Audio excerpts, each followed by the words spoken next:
هل عمرك سألت نفسك أخبار قلبك إيه؟ وإيه الصفات اللي محتاج تخلي قلبك منها؟ يعني ايه قلب؟ من المطلع على القلب؟ الله. يبقى من الوحيد القادر على علاج او شفاء القلب؟ الله. فعلا محدش بيعترف إنه جواه الأمراض دي، بس بيشاور على غيره. انواع امراض القلوب ايه؟ ما تمدش عينك، لا تمدن عينيك، علشان ما تفتحش قلبك على انعدام الرضا. اما حصلت المشكله ظهر المرض اللي موجود عندك. هو انا ربنا بيحبني فعلا؟ الذنوب ضد فطره الانسان. يا رب تبقى حاسس بالالم، لان الالم معناه ان في مرض. والله ما فيش عصايه موسى هتضرب عليك هتبقى كويس.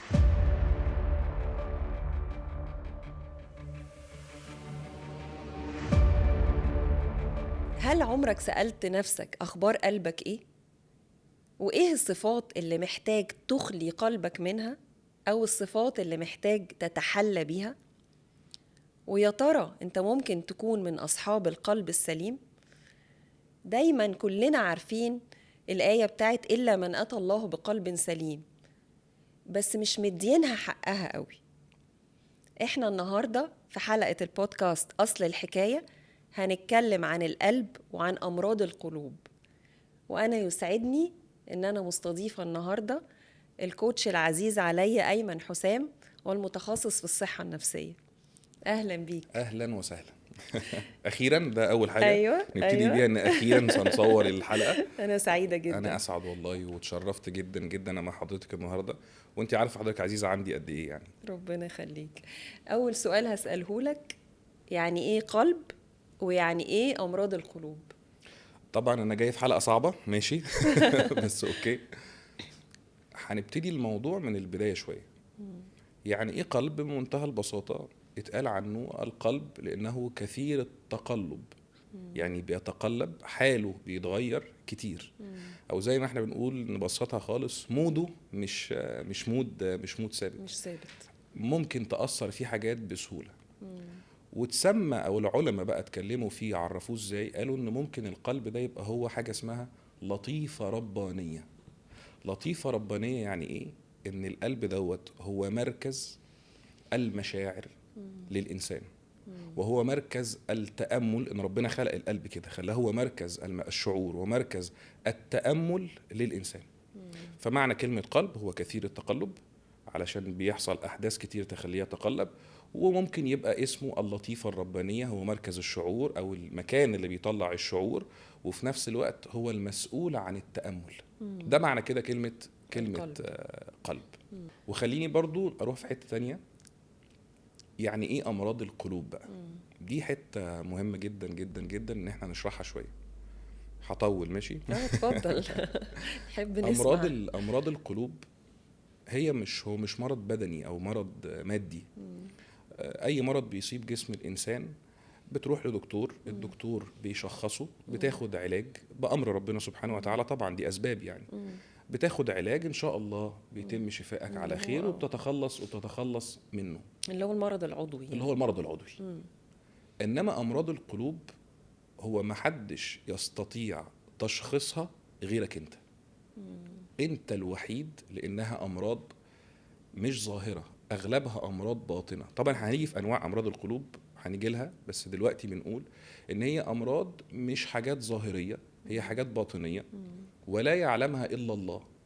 فإذا علاجها مش مع الدكاترة، أو مش لأنها مش أسباب، ما بتاخدش ساعتها بقى بالأسباب الدنيوية وتروح تاخد دواء كده، لأ، أنت لازم تهرع وتلجأ لربنا سبحانه وتعالى. إلا حضرتك قلتي في البداية، إلا من أتى الله بقلب سليم. ربنا سبحانه وتعالى بيقول لك لازم تيجي بقلب سليم، عكس سليم سقيم. يبقى معنى هنا او بنأكد ان في حاجة اسمها امراض القلوب، وارد جدا. من المطلع على القلب؟ الله. يبقى من الوحيد القادر على علاج او شفاء القلب؟ الله. فهو الموضوع متشعب وكتير، ليه انواع كتيرة. والاهم من ده كله ان امراض القلوب دي بتصيب الناس منذ قديم الازل، دي مش حاجه لسه مستحدثه، ده القران بقاله 1500 سنه وربنا اتكلم عن الامراض ديت في القران. طبعا. وفي حاجه تانية جميله كمان، ان ما ينفعش تسيب نفسك في حته امراض القلوب تحديدا، او ما تحس ان قلبك سقيم او مريض او عندك مرض ما، وهنيجي للانواع والكلام ده كله دلوقتي. ما ينفعش تسيب نفسك، طب انت جبت الكلام ده منين؟ الصحابة. الصحابة كانوا بيعملوا ايه؟ اول ما يحسوا بتغير في القلب على طول يجروا على المعلم. هو مين؟ النبي عليه الصلاة عليه والسلام. الصلاة والسلام. وحتى بعد النبي عليه الصلاة والسلام، وفاة النبي، التابعين بقى والصالحين وهكذا وهكذا كانوا يجروا على بعض. فانت واجب عليك ان انت اول ما تحس ان قلبك فيه مشكلة او اتأثر بشيء تجري. طب انت برضو جبت الكلام ده منين؟ سيدنا حنظلة. سيدنا حنظلة قاعد مع النبي عليه الصلاة والسلام، الصلاة والسلام. فالنبي بيكلمه وبيذكره بالآخرة وبيكلمه عن الطاعة وعن الجنة وعن النار وكده. فاتبسط جدا جدا وبقى طاير وحس ان قلبه دوت بقى في السماء. روح البيت زعل، فجري على سيدنا ابو بكر الصديق قال له مالك؟ قال له انا تعبان، انا زعلان. قال له ليه ليه انت تعبان؟ ليه زعلان؟ قال له ان انا ببقى قاعد مع النبي عليه الصلاة والسلام بشوف الجنة والنار، بشوف، وخلي بالك كلمة بشوف دي خطيرة، بشوف الجنة والنار. بروح البيت مع عيالي والشغل والزحمة وايه، فانسى ايه؟ انسى كل حاجة وارجع زي ما كنت. فهو هنا شعره بايه؟ بان قلبه في حاجة غلط. في حاجة. تعالى نجري على النبي عليه الصلاة والسلام. فدخل على النبي عليه الصلاة والسلام، يا رسول الله نافق حنظلة. ليه؟ انا ببقى قاعد معاك شايف الجنة والنار ومروح البيت بنشغل. فالنبي قاعد حط له الخطة وقال له تعمل ايه علشان خاطر تواظب على الحالة اللي انت فيها دي. اذن واجب عليك، دي مش حاجة اوبشن، مش حاجة اوبشنال زي ما بيقولوا بقى وهنختار. لا، مرض القلب تحديدا لو سكتنا عليه، زي ما حضرتك كنت بتقولي لي قبل التصوير جملة جميلة، هو دلوقتي مرض في القلب مستخبي، بعد شوية هيصبغ الشخصية، هيطغى، هيبقى صفة في الشخص. صفة في الشخص. انت عارف ان انت بتكذب، انت عارف ان انت حقود، انت عارف ان انت حاسد شويتين، الناس كمان هتعرف. فهتبقى فلان الكذاب ما تتعاملوش معاه، فهتبقى فلان الحسود او الحقود ما حدش يتعامل معاه، وهكذا وهكذا. فانت واجب عليك اول ما تحس ان انت مش كويس، قلبك مش كويس، تجري على متخصص، تتكلم على طول وترجع وتحكي علشان تحل المشكلة. لان في الاخر خالص الا شرط من اتى الله بقلب سليم. يعني انت لازم تروح بقلب سليم، لازم. وسليم هنا معناها ايه؟ خالي من الامراض القلبية. هو فعلا الموضوع ده قديم جدا، بدليل ان المصريين القدماء لما الشخص كان بيتوفى كانوا بيوزنوا قلبه قصاد ريشة. صح. ولو القلب تقل يبقى هنا في أمراض قلبية. فده معنى، يعني معنى، ويعني زي ما بنقول ايه، سيمبل كده، ان هو الموضوع ده كانوا فعلا بيفكروا فيه وكانوا فاهمينه، وكانوا شايفين ان الانسان اللي قلبه ما فيهوش الامراض دي بيبقى قلبه خفيف. وكان فعلا اللي بيتوفى بيرجعوا القلب تاني جوه الجسد، لانه لما يرجع يبعث حسب ما هم طبعا معتقداتهم، كان لازم القلب ده اهم عضو في جسم الانسان. وامراض القلوب بقى من الناحيه النفسيه او المنظور النفسي دي نقدر نقول عليها نوايا او مشاعر معينه، اللي هي بتؤدي للصفه اللي انت لسه قايل عليها، ان بالزبط. الانسان ده مثلا حقود او حسود او بيغل للاخرين. فهي ببساطه كده نيات او مشاعر سلبيه. مظبوط جدا جدا. فدي التفسير ده بيخلي الناس تقدر انها تشوف هو انا جوايا مشاعر سلبية قد ايه، في مواقف عاملة ازاي، مشاعر سلبية تجاه الاخرين. في المواقف يقدر ان هو يحدد. انت لما بتشوف حد ناجح قوي، او بتشوف حد ربنا اكرمه بنعم كتير او باموال او كذا، احساسك الفوري ايه، مشاعرك الفورية ايه؟ صح. فدي بتبقى دليل بسيط كده ان الواحد يقدر يعرف نفسه. يعني خلينا نقول كمان على امراض القلوب او اللي حضرتك بتقوليه، محدش بيقول انا وحش. ودي الازمه في امراض القلوب، ان محدش بيعترف بيها بسهوله. ليه؟ لانها شيء جوايا انا، طول ما الناس مش شايفاه انا تمام. ودي مرحله خطر جدا. انت ما من حدش جوه بالظبط. انت من جوه عارف ان انت عندك المشكله اهي من جوه. لكن انا هتكسف ده حتى لو عملتها في اسسمنت، والاسسمنت ده مستخبي واتحط في ظرف واتحط مش عارف في ايه، وعارف ان في واحد بس هيشوفه، مش هكتبها. فهي دي المشكله، ان انت محتاج شجاعه. خلينا نقولها كده، هي مش شجاعه مع صدق، الاتنين، طبعا علشان تقدر تواجه وتقول انا فعلا فيا الصفه ديت، انا محتاج اتخلص منها. فعلا ما حدش بيعترف انه جواه الامراض دي، بس بيشاور على غيره، مظبوط. يقول لك ده نفسيته وحشه، ده حقود، ده دنيوي قوي. انما فعلا الصدق مع الذات ده مش سهل يبقى موجود عند الناس. الصدق زي ما قلت، والشجاعه والتواضع. التواضع، وانا لو انا بشاور على الناس كلها وهي كلها عندها امراض قلوب، يبقى انا بقى زي الفل، ما فيهاش اي حاجه خالص. ما هو ده بقى هيودينا لنقطه خطيره. انواع امراض القلوب ايه؟ هو ده بقى الموضوع. انواع امراض القلوب: واحد، مرض انا بس اللي عارفه. مرض انا بس اللي عارفه، انا بس عارف ان جوايا الحسد او الحقد او. اتنين، مرض الناس بس اللي عارفينه. ايه ده؟ هو ينفع؟ ينفع. طبعا. احنا شايفينك نرجسي، احنا شايفينك متكبر، وبنقول لك ان انت متكبر لكن انت مش مقتنع. تلاتة، مرض انا والناس عارفينه. انتوا شايفيني متكبر وانا عارف ان انا متكبر، انتوا شايفيني مغرور وانا عارف ان انا مغرور، ومش فارقه بالنسبه لي. وهنا كان سيدنا عمر بن الخطاب بيعمل حاجه خطيره بقى في الحته دي. رحم الله امرأ اعلمه الناس بعيوبه، او علمه الناس عيوبه. كان يحب، عشان النقطه اللي احنا بنقولها دي بقى، يروح يسأل ايه رأيك فيا؟ شايف ايه عيوبي؟ شايف ايه مشاكلي؟ بس دي محتاجة شخصية قوية جدا. اولا مؤمنة جدا جدا جدا، مصدقة جدا. اتنين، قوية جدا وشجاعة جدا وصادقة جدا، عشان يقدر يتكلم. اروح اقعد مع كوتش نوع، انت شايفة بالتعامل معايا ايه عيوبي؟ ولما كمان تقوليها اتقبلها، ما اقعدش ايه اسرح بقى ولا وانا ما عملتش وانا لا. ما انت اللي جاي تسأل. طالما جاي تسأل يبقى لازم تسمع. يبقى احنا كده قلنا 3 انواع، الرابع خطير. يبقى واحد، مرض انا بس اللي عارفه. اتنين، الناس بس اللي شايفاه وانا ما اعرفوش. تلاتة، انا والناس عارفينه. اربعة، خطير، مرض ما بيبانش، خفي، بيسموه هنا بقى مرض خبيث، ما بيبانش الا في الابتلاء. ولا انا إلا ولا الناس عارفينه. ما بيبانش الا لما تحصل المشكلة او موقف او موقف كبير. هو كان متخيل ان هو شخصية طيبة جدا وسماحة، وعنده من السماحة وعنده من العفو وعنده كرم. ويحصل الموقف تك ضاقت عليك، يسيء الظن بالله مثلا. دي اول نوع خطر. يعني خلينا دايما نجيبها ايه. اول نقطة، يسيء الظن. يعني ايه؟ عربيته اتخبطت، ليه يا رب عملت معايا كده؟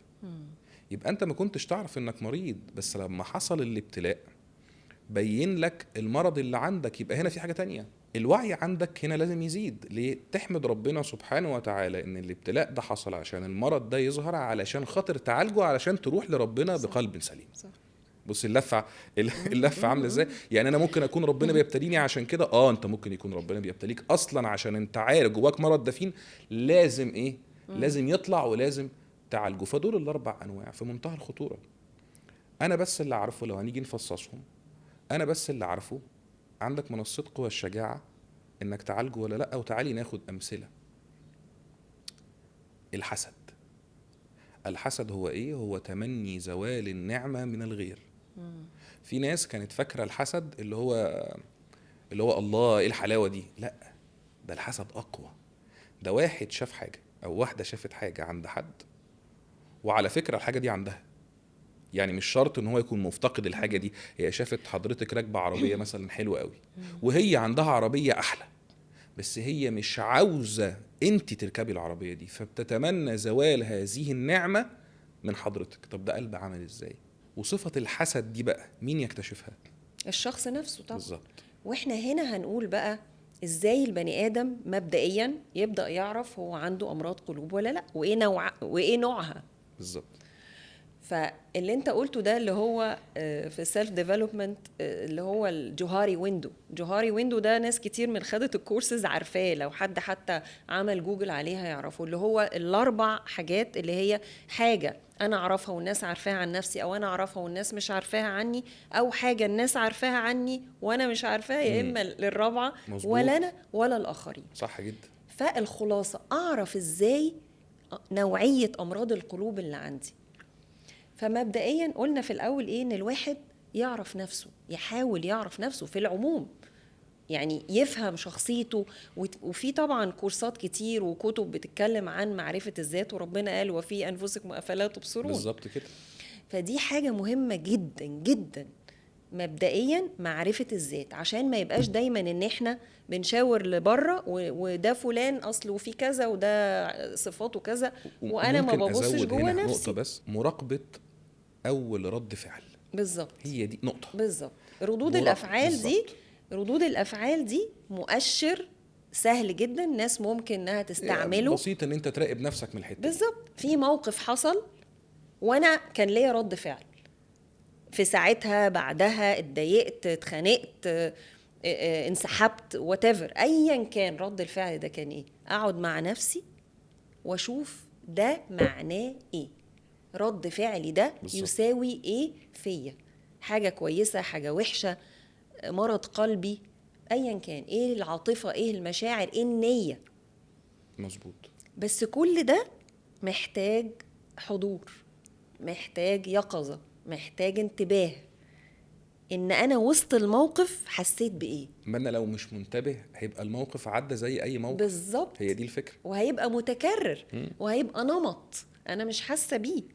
فلو انا ما عنديش الانتباه واليقظه دي، ان الشخص ده لما دخل انا اتضايقت علشان انا مثلا الشخص ده ناجح بياكل أكتر الجو مني في ولا حاجة، الناس كاريزمته بتحبه. أعلى. بالظبط. فالانتباه هيعرفني بالظبط. شعوري في اللحظه دي. وبرضو زي ما انت قلت، الابتلاءات دي فعلا والله، يعني اللي يتعمق واللي يبقى يقظ كفاية يحمد ربنا عليها جدا، لأنها من حب ربنا لينا. يعني ايه أحلى من إن هو يعرفك انت جواك ايه محتاج تشتغل عليه، علشان هو عايزك تبقى إنسان أفضل. صح. يعني مفيش أحلى من كده. ساعات ناس تقول ايه، ربنا بيختبرني. هو قال يعني مثلا ربنا مش عارفنا وقال يعني بيختبرنا عشان يعرفنا؟ لا، هو بيختبرنا عشان احنا اللي نعرف نفسنا ونطور نفسنا ونشتغل على نقاط الضعف اللي عندنا. بالظبط. يعني لو هندي مثال في التعلق، اكتر حاجات حضرتك بتقابليها في شغلك وانا عارف، واكتر حاجات انا بقابلها، فكرة التعلق وفكرة الايه الفقد. ما هو من الاول التعلق عامل ازاي؟ ما هو انت كان لازم اولا، في حتة هنا احب اقولها قوي، ان في مفهوم ربنا سبحانه وتعالى ماشي عليه الكون كله وبيفهمه لنا من اول يوم، اسمه مفهوم الزوال. ان والله الدنيا دي كلها، الدنيا مش انا وحضرتك، ده الدنيا كلها على بعض الى زوال، ليها عمر والى زوال في الاخر. فاحنا بنحاول نفهم المفهوم ده. لما حضرتك بتتعلق قوي قوي قوي بشيء مادي بقى، فلوس، كرسي، سلطة، شخص معين، تتعلق بيه بشكل غير طبيعي. طبيعي ان احنا نحب، عشان بس الناس تفهمنا صح، طبيعي ان احنا نحب جدا، ده لازم نحب ونحب كويس. النبي عليه الصلاه والسلام كان بيحب زوجاته جدا، وكان بيحب اصحابه جدا، وبكى على سيدنا حمزه، وكان بيحب سيدنا ابو بكر جدا، يعني ما فيش اكتر من كده. فلازم نحب. لكن ساعه الفقد اللي يحصل، فانت بتكون اتعلقت قوي، فربنا عاوز يعرفك ان دي نقطه ضعف عندك. صح. دي عندك انت، دي غلط. لان الشخص ده في الاخر لوحده، هو ليه عمره وليه حاجته وليه دنيته، فهو كده كده في الاخر هيفارق، وانت كمان هتفارق. فماذا لو كنت انت اللي فارقت؟ ما كنتش هتعيط العياط اللي انت عيطته وتعبت. عيط طبعا تعيط، لكن لحد امتى؟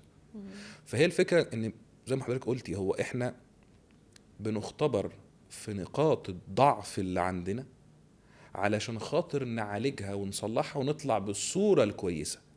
علشان لو كان في مرض في القلوب، ما هو التعلق ده مرض قلبي خطير على فكره برضه. الحسد، الكذب، الغل، الحقد، الغرور، كل دي التعلق افساد العلاقات مرض قلبي شديد اللي هو ما احبش اشوف اتنين مبسوطين مع بعض يعني. في كده. فاحنا بنختبر في نقاط الضعف دي علشان نطور من نفسنا، فبنشوف امراضنا ايه ونعالجها. بالظبط. هو كمان التعلق بالدنيا قوي وبالماديات ده بيزود حدة أمراض يا نهار القلوب. ابيض، دي لأن حته أنا خطيره الحته دي. لأن أنا طول ما أنا متعلقة بالدنيا وبالماديات ده هيؤدي بيا إنه فلان عنده أكتر، فلان اه، سعيد أكتر، مفيش حمد، ده مفيش دول امتنان، مفيش شكر. حياتهم أسهل وكذا. فدي نقطة مهمة جدا فعلا، إنه التعلق في أي حاجة زائلة مم. ده بيعذب الإنسان. بيعذبه وبيوصله لمرحله انا مش راضي لان انا متعلق بالظبط. بزياده. أكم من ناس الحمد لله أمورها ميسرة جدا وماديا ميسرة والحمد لله دنيتهم كويسة وكل حاجة وصحة وكل حاجة، لكنه مش مبسوط.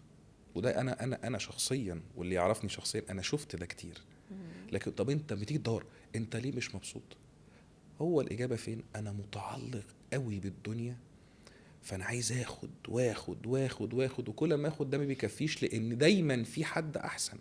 وهي الدنيا على فكرة كده، انت دايما في احسن منك، طبعا لازم. دايما في احسن لازم منك. لازم. فانت تفضل تاخد، ففي الاخر ده يوصله مرحله ايه؟ لعدم الرضا. يمكن ده لو دخل القلب يعمل كارثه.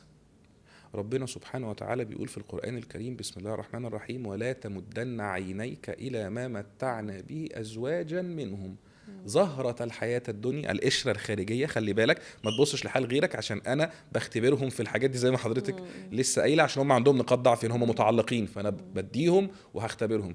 لا تمدن عينيك إلى ما متعنا به أزواجا منهم زهرة الحياة الدنيا لنفتنهم فيه. الكلام واضح. ما تمدش عينك، لا تمدن عينيك، علشان ما تفتحش قلبك على انعدام الرضا. هتبص كتير مش هترضى، ولما ما ترضاش اصبت بمرض قلبي. مرض قلبي هتتخلص منه ازاي؟ حد بقى هيروح يقول لحد انا ببص؟ هتقدر؟ انا ببص، انا مش عاجبني حالي. يا عم انت حالك كويس، لا انت مش بتاكل وتشرب وصحتك كويسه، لا بس في فلان هيقدر يقول كده. فهي محتاجه ايه؟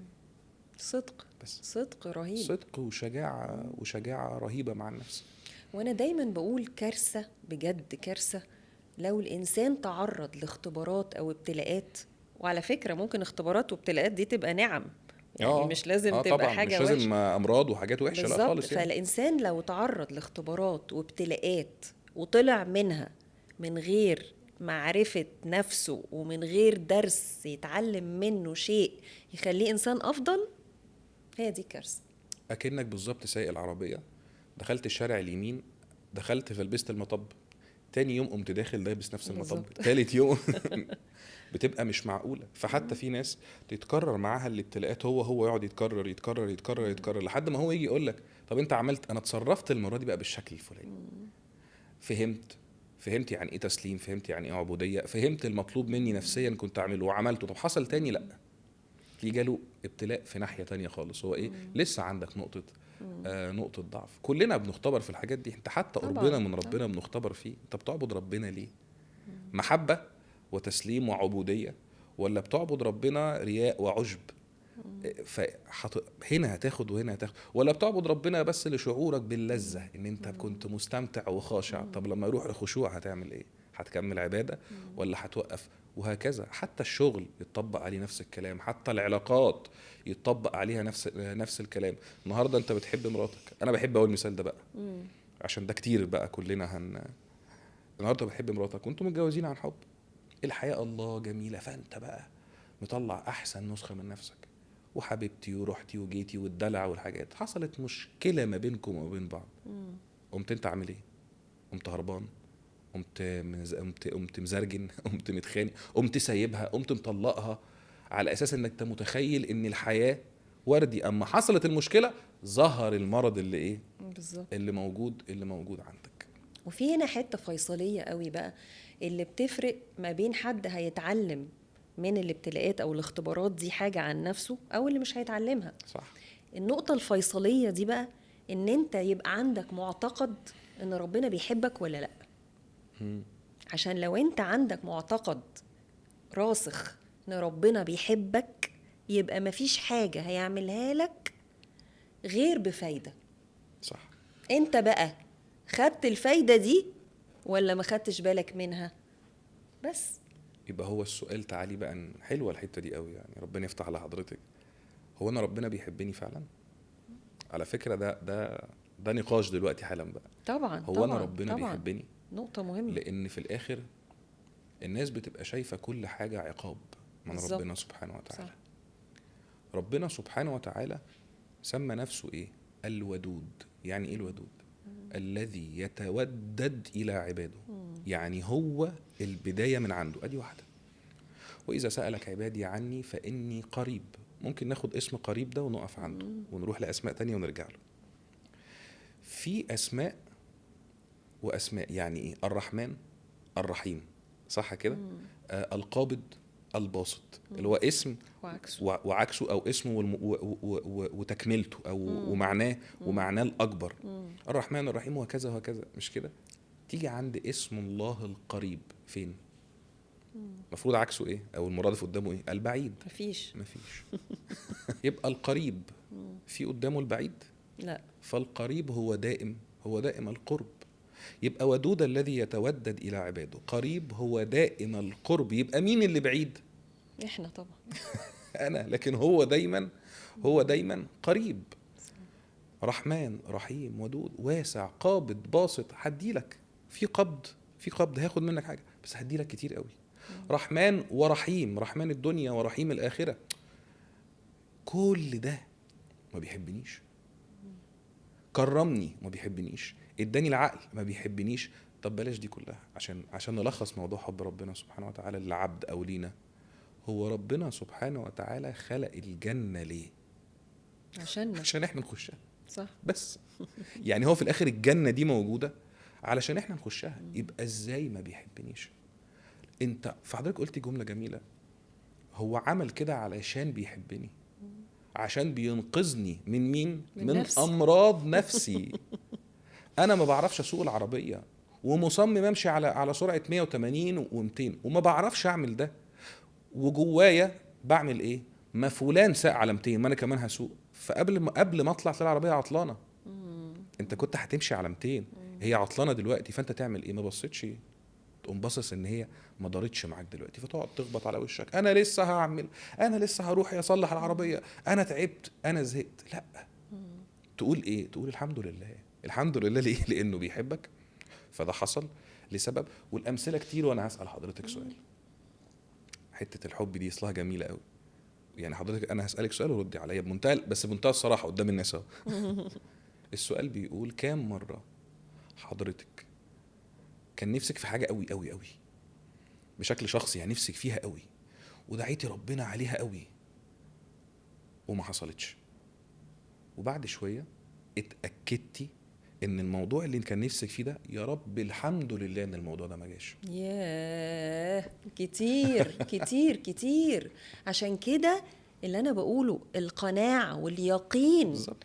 ان ربنا بيحبنا بتعمل فرق رهيب في نظرتنا الامور. دي نظارة تانية طبعا. يعني، دي نظارة تانية. تخيل انت حصل ابتلاء وانت لابس نظارة ان ربنا بيحبني، شكرا. بس خلاص شكرا. يبقى ده خير. الخير بقى هشوفه دلوقتي، بكرة، بعد بكرة، ايا كان. بس لازم اطلع بالدرس، لازم اطلع بالرسالة. انا ده حصل لي عشان ايه؟ عشان اتعلم ايه؟ عشان اشوف جوه في نفسي ايه مرض قلبي اشتغل عليه، عشان اقابل ربنا بقلب سليم. ودي تبقى حتى جنة في الدنيا قبل ما تكون جنة في الاخرة، ان انت تبقى عايش بقلب سليم. هي جنة الدنيا الرضا. دي احلى حاجة فيه. لان الرضا معنى ان انت راضي يبقى عندك يقين. معنى ان انت راضي يعني انت بتحمد كتير، بتشكر كتير، انت مش ناقم على الحياة، عندك انرجي، عندك طاقة تتحرك لانك راضي. بالظبط. عكس ما يكون عندك مرض قلبي زي الحقد، زي الغل، زي الغرور. لو رحنا للجانب النفسي بقى، عشان احنا عايزين نروح له. حقد، غل، غرور او تكبر، او بلاش الغرور والتكبر، هنتكلم عن الحسد والغل والحقد. الثلاثه دول مع بعض ايكوال اكتئاب. انت طبعاً. بعد شويه هتكتئب. طبعا. انت بعد شويه فهنا بقى عايز اقول حاجه برضو للي داخلين او حاسين ان هم في بدايه هذه المرحله. ممكن نقف مع نفسنا وقفه، كل واحد بيسمعنا دلوقتي حاسس ان هو مخنوق على طول وقلبه مقبوض على طول وبيحب يقعد بقى فجأة بيحب يقعد لوحده كتير، وبقى فجأة بيحب ما يتكلمش مع حد كتير، ولا حتى بيتفرج على التلفزيون ولا يمسك موبايل، هو قاعد لوحده. خلي بالك احنا مش عايزين نخش المرحلة دي لسه. ممكن نقف هنا مع بعض وتمسك ورقة وقلم وتكتب قلبي نقطتين، ومن 1 ل10، من 1 ل5، من 1 ل3، ايا كان. ممكن نحط ايدينا على المشاكل اللي موجودة عندنا. ممكن لو انت فعلا حاسس وانت بتتفرج على الحلقة دي ان انت جواك كبر، تكتب تقول انا واجه نفسك. الورقة دي ما توريهاش لحد، لا توريهاني ولا توريها، ولا هنوريها الكوتش نوها، ولا هنوريها للناس اللي بتسمعنا. دي ورقتك انت. ممكن لو انت حاسس ان في غل، ممكن لو انت حاسس انك حسود تكتب. معلش، ما هي دي بداية العلاج. ما هو طبعا هتتعالج تشخيص، ازاي ده لو ما التشخيص. شخصتش المرض؟ انت بالظبط، هنكتب بالظبط. روشتة. طب كتبت، طب هل تعلم؟ وممكن لو عندك معاصي وذنوب تكتبها. هناخد الجانب الديني والجانب الروحي مع بعض، الجانب النفسي قصدي والجانب الروحي مع بعضهم، لان هو الحياة كده، شئنا ام طبعا ابينا. طبعا هي طبعا الحياة كده، طبعا الاتنين مع بعض. طبعا. فممكن تكتب كل حاجة، لان الذنوب بتعمل ايه؟ بل ران على قلوبهم. هتسود. بصي برضو ايه، شفت الكلمة قلوبهم، في قلوبهم مرض فزادهم الله مرض. صح. هنا في مرض، خلي بالك. فالذنوب ضد فطرة الإنسان. الحرامي يقدر يبرر السرقة حتى وهو عارف انه حرام، بس هيقدر يقول ان السرقة دي حاجة صح؟ مستحيل. لا، هو بيدي نفسه حجج بس هو عارف جوه قرارة نفسه ان هو طبعا ايه، طبعا ان هي حرام.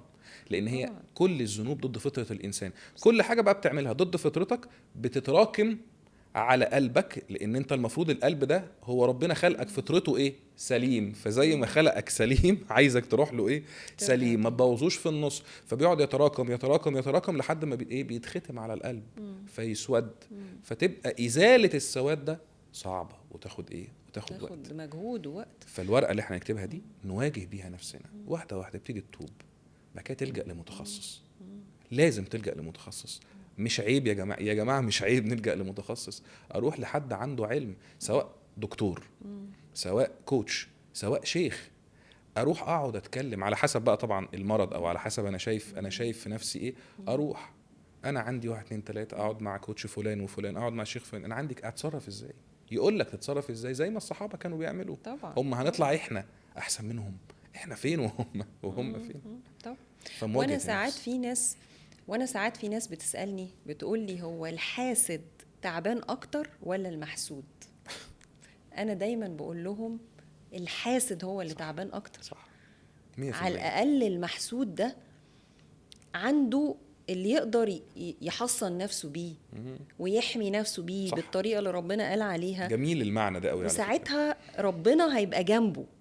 ربنا هيبقى جنبه. انما الحاسد ده كله طاقة سلبية، مليان حقد وغل وكراهية ومقارنة، ودي احسن من عندي، وده عربيته كذا، وده حياته مش عارف سهلة ينام. ليه، مش وده عارف ينام. اهله بيساعدوه وانا لا. وطبعا انعدام رضا، ما هو انعدام الرضا بيؤدي بقى للكلام ده اللي هو انا مش راضي بقى عن نفسي ولا عن حياتي ولا عن نكتئب بقى، يلا ظروفي نكتئب ونزعل ونخش فدايما من الناحية حتى الصحية الحاسد بيتعب اكتر طبعا. وكمان بيبقى عنده نوع من الاسقاط. يعني الحاسد ده اللي هو عمال يقارن بيبقى بيسقط على الآخرين، وبيبقى هو كمان خايف من الحسد. يعني هو مقتنع ومتوقع ان كل الناس بتفكر زيه. مظبوط. فبيبقى هو مليان مشاعر سلبية وخوف من الآخرين. فسبحان الله، يعني دي كانت حاجة بتبين حقيقة مهمة جدا ان الحاسد تعبان اكتر من المحسود. والمتكبر المتكبر او المتفاخر اللي بيتفاخر على الناس ده تعبان قوي على فكرة. لانه كثرة التفاخر ديت، انت عمال انا عندي ولاد وانت ما عندكش، دي قاتلة قوي، دي وحشة قوي على فكرة. دي هتوديك في حتة. لان حتى في القرآن ألهاكم التكاثر، اللي هو ايه؟ التفاخر على الناس. وفسر بعض اهل العلم ان هي التكاثر هنا مقصود بيها ان انت عمال تتزين وتتفاخر على الناس وتتفاخر باللي عندك. حتى زرتم المقابر، اللي هو دي النهاية. روح بص هناك علشان توقع دي. عين على الدنيا وعين على الآخرة. خلينا تعالى نسميها كده، عين على الدنيا او عين على الاخره وعين على الدنيا. المحسود تعبان، والمتكبر تعبان، والمغرور تعبان. بس الكارثه يا رب يبقى تعبان. تخيلي بقى، يعني بص بقى الكلمه دي، يا رب تبقى حاسس بالالم، لان الالم معناه ان في مرض. صح.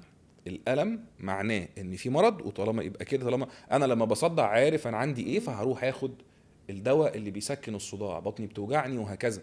لكن صح. اللي ما عندوش، اللي فيه أعراض. الصفه وما عندوش الم، شكرا، زي بالظبط اللي هيتعب جامد بيجيله أوي. حرارة فلازم يروح يدور وراها. بالظبط. فدي حتى عرض القلوب، حتى القلوب كده لما بتتوجع نعمة. وتحس بالخنقه دي لازم تدور، ما تسيبهاش كده، لانها هتقعد تتراكم فوق بعضها، فانت اللي هتتعب. فيا رب تكون لو انت تتألم، هل انا بقى عايز ناس تألم؟ لا طبعا، بس لو عندك ألم كويس تعالى بقى نكتب. انا بقى كلمني حد او كذا حاجه ما بتحصل الموضوع ده، يقول لك ايه، ايوه انا متضايق قوي، انا كنت مثلا بصلي وبطلت صلاه، ده انا كنت مش عارف بعمل ايه وبقيت بقيتش اعمل ايه، انا بقيت عصبي، انا بقيت. اول كلمه بقولها له، اولا قول الحمد لله.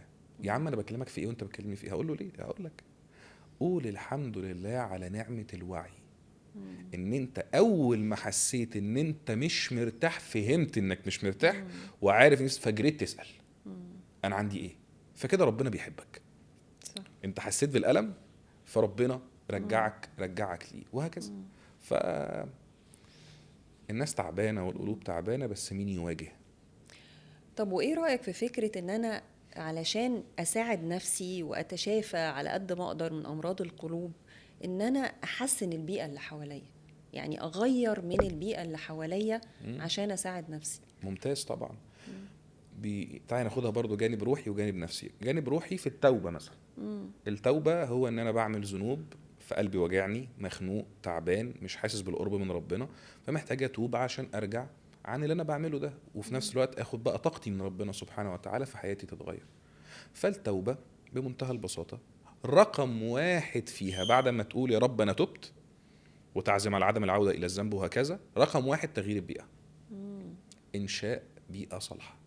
انا بنزل مع فلان، مع اكس، كل يوم بيشرب كذا، فانا هضعف وانا بحاول ابطل كذا، يبقى انا اعمل ايه؟ يبقى انا ابعد عن اكس شويه لحد ما ابقى جامد. هل ارجع اقعد معاه تاني؟ مش هتقدر تقعد معاه تاني على فكره، لانك هتكون فهمت ان ده اوحش حاجه ممكن تتعمل. فواحد ان طب جانب نفسي بقى، انا مكتئب وعندي مرض من امراض القلوب، وشايف نفسي ان انا مش راضي عن حياتي، غير بيئه، اقعد مع الناس الهاديه، اقعد مع الناس الراضيه، اقعد في مجالس العلم، اقعد احضر دروس، خد لك كورس في الموضوع ده، احضر ورك شوب، افهم، اتكلم، اطلع من القوقعه اللي انت فيها. دايما بحب اقول الجمله دي، يا جماعه الخير، لاي حد تعبان او حاسس انه تعبان، والله ما فيش عصايه موسى هتتضرب عليك هتبقى كويس. ده مش موجود. فما كنتش انت هتغير البيئه اللي حواليك، لان الاكتئاب بيجيب اكتئاب. انا لو قاعد مع حد كل يوم وشي في وشه، هو طبعاً. كثير طبعاً. الشكوى، ما بيعملش حاجه غير كده، يا كوتش هيحصل ايه؟ معدية طبعا. هتعب. مش كده؟ الأنان والمنانة والكلام ده هيتعبوني. فأنا معاكي جدا. رقم واحد علشان تغير أي حاجة فيك أو أي عادة أصلا فيك سلبية أو أي مرض قلبي، غير البيئة. شوف لك صحاب، شوف لك كورس، شوف لك حاجة جديدة تعملها. ذنب لازم تغير البيئة، وهكذا. مجالس العلم دي حاجة رائعة على فكرة، في منتهى يعني ومتاحة، والناس اللي بتحضر ساعات تقول ده أحلى يوم في الأسبوع عندي، لأنك فعلا بتبقى في تذكرة بالحاجات الحلوة، تذكرة بمحبة ربنا لينا، تذكرة بحاجات احنا ممكن ندعمها في نفسنا ونقويها في نفسنا ونتغير ونعمل تنمية ذاتية. يعني بيحسسك دايما انه لا، التغيير متاح، وبعدين بتقابل ناس جديدة شبهك بقى وبتقابل كمان، بالظبط شبهك جدا، أهدافهم شبهنا. وأنا دايما بقول إيه، دايما بقول في ناس كده في الدنيا راضية فعلا، المصطلح اللي انت قلته، راضية وقلبها حلو وبتحب الخير لغيرها. انا بحس ان هم دول من كتر ما هم ظاهرين وبيساعدوا غيرهم قوي، ان ربنا اوجدهم في حياتنا عشان بجد نتعلم منهم. طبعا طبعا، ده موجودين لسبب. الناس دي مش كده وخلاص، ده الناس دي اللي عامله البالانس. الناس دي بالظبط. اللي وزن الدنيا اللي احنا عايشين فيها دي، هم دول. مش بيقول لك كل حاجه خير وشر، هم دول الخير. هم دول اللي بياخدوا بايدينا، هم دول اللي بتلاقيه وانت قاعده حد وانت تعبانه او كده بيجي يطبطب عليكي. هو ده اللي لما بيجي حد يقول لك انا حاسس بيك. جميل قوي على فكره انك تبقى تعبان وحد يجي يقول لك انا حاسس بيك. انا عارف احنا ممكن نكون بنخرج شويه من الموضوع، بس الحاجات حلوه برضو، الكلام حلو. لا ابدا والله، يعني انا بحس ان الناس دي فعلا قلوبها جميله صح. وباينه انها جميله، وربنا اوجدهم في حياتنا زي ما بقول، ما فيش حاجه صدفه، ودول رساله ان احنا نتعلم منهم، ان هم يبقوا صحبه لينا. وكمان في حاجه تانية، يعني دايما يقولك ايه، لو انت شاكك انك عندك شويه امراض قلبيه زي الحقد او الحسد او حاجه، اجري ساعد الناس، صح. اجري حاول ان انت يبقى ليك اثر ايجابي. ده ممكن يغير في القلب بطريقة ايجابية شوية. ادعي للناس، ادعي لهم. يعني بصيت على ناس مبسوطة وعندها حاجات مش موجودة عندك، ادعي وخلاص. هو اصلا علاج المرض القلبي اللي هو الحسد هو كده، حاجتين اعملهم: اكثر من الحمد والشكر، والحاجه التانية ادعي للشخص اللي انا بحسده ده. هو ده العلاج اساسا. يعني انت لما تيجي تسالني ايه هو العلاج، طبعا تقرب من ربنا سبحانه وتعالى، الذكر وهكذا. لكن العلاج العملي بقى اللي هو انا لازم اعمله، ان انا احمد واشكر ربنا سبحانه وتعالى على النعم اللي عندي. اتنين، لازم ادعي لك.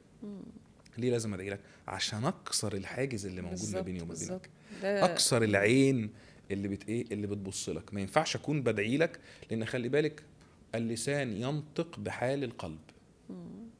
اللسان بيقول ايه؟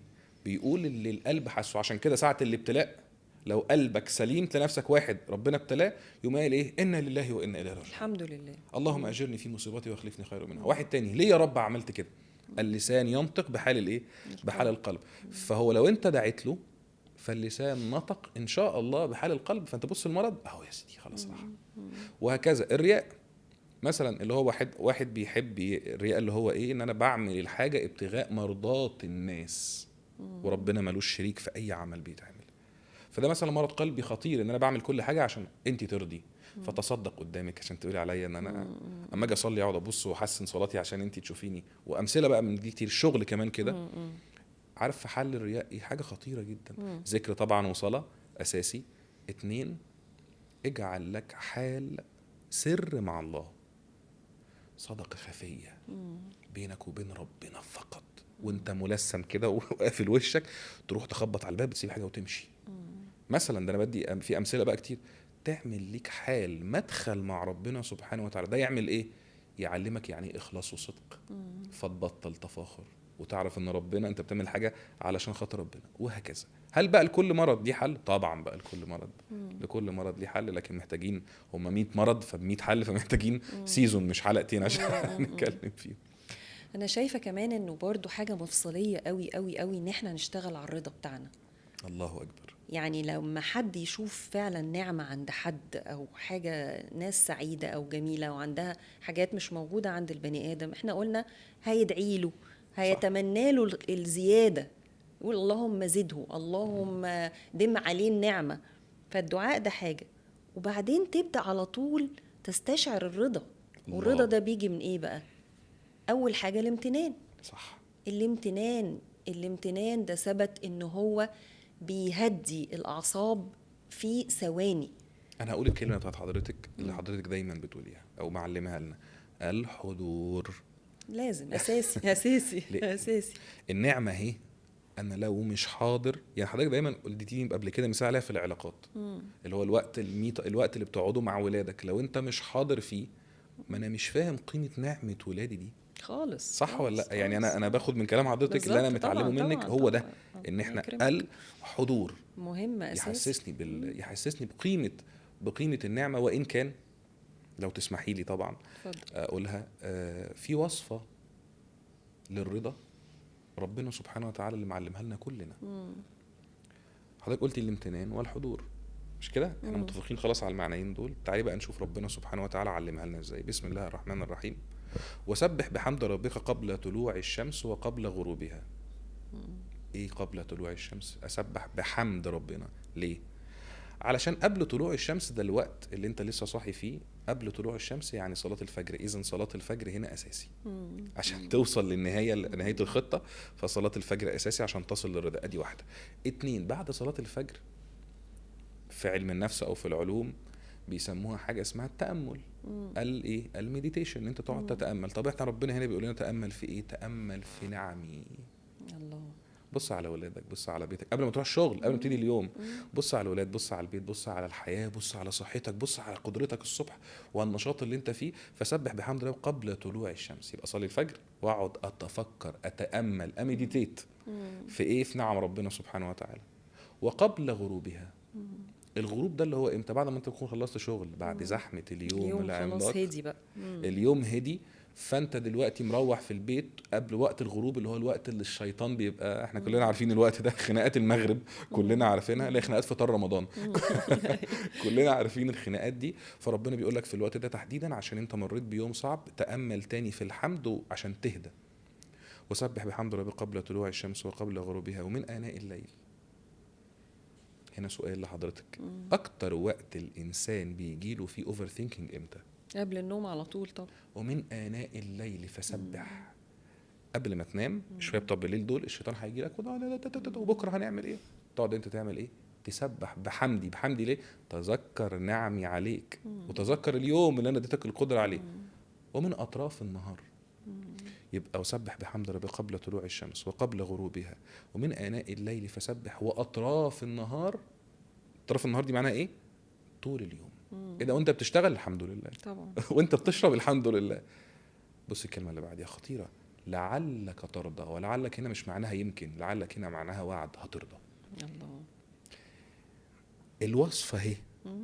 فالسؤال اللي مش عارف يوصل للرضا، جربتها؟ هو ده السؤال. مشيت عليها، بس مشيت عليها مظبوط؟ مشيت عليها صح؟ صلاة الخمسة في ميعادهم، ذكر ربنا سبحانه وتعالى في المواعيد اللي هو قالها، بالشعور بالحضور النفسي اللي حاصل ولا لا؟ لو ما رضيتش، ربنا وعد بالرضا، ما ينفعش، لازم ايه؟ لازم هترضى. لا، حاجة رائعة والله، حاجة رائعة. ووصفة ربنا جميلة، وهو اللي خلقنا وهو اللي عارف الكتالوج بتاعنا طبعا. وبيقول لك اعمل ايه، واحنا للأسف بننسى. عشان الحمد كده لله. لازم تذكرة طول الوقت، تذكرة. صح. وفي الغرب بيقول لك الجراتيتيود بيقلل هرمون التوتر. يعني اهو الجراتيتيود اهو هم قالوها، بس ما عرفوش بقى وصفة ايوه ربنا طبعا. اللي هو قايلها لنا. ان انت مجرد تمتن وتحمد ربنا بيقلل هرمون التوتر في الجسم. يعني حاجة فعلية حاجة ملموسة علمية بتحصل، ملموسة. علمية صح. بالظبط. صح. وانا بقى بزود على كلامك ان احنا عايزين في وسط الابتلاء، في وسط الزحمة، في وسط المشكلة، في وسط ما انت تعبان جدا، تستدعي الامتنان. صح. انه ايه وسط الابتلاء ده ربنا بعتهولي يساعدني. مظبوط. وانا عندي ايه موجود مش شايفاه من كتر ما انا مخضوضة ومتضايقة ومتنرفزة. ايه اللي موجود حالا؟ ان مع العسر يسرا. ربنا بعتهولي امتن عليه واشكره عليه، هيوديني للرضا. وان انا افتكر حب ربنا هيوديني للرضا. ولما اروح للرضا هتقل قوي امراض القلوب عندي. تقريبا شبه دي الحاجة الأساسية، ده المفتاح. لو زي ما حضرتك قلتي، لو القلب دخلوا الرضا بقى بيعمل حاجات كتير أصله. رضا يعني انت راضي، يعني في يقين، يعني في عبودية، يعني انت مسلم، يعني انت فالقلب ايه؟ بدل الاسود، الحاجات البيضة اللي دخلت كتير دي هتقعد تفتح القلب دوت، في القلب ده يرجع قلب سليم تاني. فأمراض القلوب. بس أنا عايز أقول حاجة أخيرة عشان برضو يبان الكلام. في ابتلاءات صعبة، وفي حاجات بتخلي البني آدمين تبقى تعبانة فعلا وبتكسر، وممكن نتكسر ونتعب شوية. لكن اخد من كلام حضرتك، أكيد أكيد أكيد ليه سبب وحكمة، لأن من أسماء العليم الحكيم. فطالما أنت موقن إن له سبب وحكمة، هتزعل. خلينا نكون متفقين. طبعا. النبي زعل طبعا. وكل الناس زعلت. طبعا. هتزعل، لكن صدقني هتخرج. فالموضوع كله متوقف على حجم الوعي اللي عندك، حجم صفاء قلبك. انت بتساعد الناس ولا لا؟ انت مغرور، حسود، حقود، بتغل، بتعمل ولا لا؟ انت كذاب ولا لا؟ لان الكذب دي حاجه، الكذب ده عايزين له حلقه لوحده، يا ريت نبقى نعملها ان شاء الله. انت كذاب ولا لا؟ راجع نفسك في الحاجات ديت كلها. واهم من ده كله، انت وانت لوحدك عامل ازاي؟ لان ده خطير. ده يبقى الحته دي ده يورث كل امراض القلوب. ان انت بتحاول تظهر شيء، هتبقى بشخصيتين، هتتعب، هتكتئب، هتروح في الحته الغامقه اللي احنا بنقول لك من الاول ما تروحهاش. ورقه وقلم واكتب، شخص وتوكل على الله. أشكرك جدا جدا على حوار يعني رائع. الحمد بجد لله. أسعدتني. انا اسعد والله، واتشرفت مع حضرتك، وان شاء الله مش اخر حلقه باذن الله. إن شاء الله. ان شاء الله. زي ما احنا قلنا، هو مش اختيار ان انا اعيش بقلب سليم او بامراض القلب، لا، هو لازم احاول اوصل للقلب السليم باي شكل، لان هو ده اللي هيوصلنا للجنة في الدنيا قبل الاخرة.